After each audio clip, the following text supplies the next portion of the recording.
Hello. Here's a nice little problem that's been going the rounds for about 40 years since it first appeared in a multiple choice test without the right answer as one of the options. So here we are. What we have is two circles, or two coins if you like, and the radius of the bigger one is 3 times the radius of the little one. And we roll the little one round the big one like this.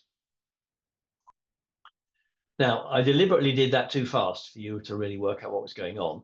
And the question is, when we roll it round from a starting point back to its starting point, how many times does the little one rotate? And at first sight, you'd think 3, wouldn't you? Because the circumference of the bigger one is 3 times the circumference of the little one. And as it were, we lay down 3 copies of the circumference of the little one as we roll round the big one. If you've not met this problem before, you might want to pause the video and think about it a bit. If you have met it before, if you've thought about it successfully, then you'll know the right answer is actually 4. Now, I've met several explanations of this 4 over the years, and I've never found them entirely satisfactory.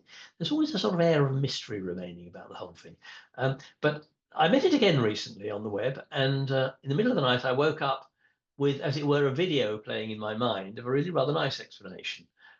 So I've made a video. There it is. So what we do is we unwrap the circumference of the bigger circle like this, like unwinding a string. And we end up with a line segment there, don't we, whose length is 3 times the circumference of the little circle. So if you roll the circle along that, it will definitely rotate 3 times, won't it? 1, 2, 3. So it's rotated 3 times clockwise. So now what we do is we wind the circumference back up again like this. And watch what happens to the little circle as we do this. It rotates clockwise 1 more time, 4 times altogether.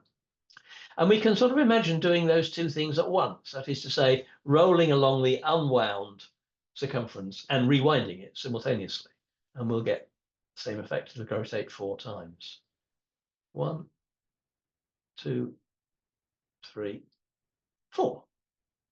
And there we are. We can do it with unsize ratios. How about 1 to 1? So let's do it here. Same idea. Unwrap the circumference.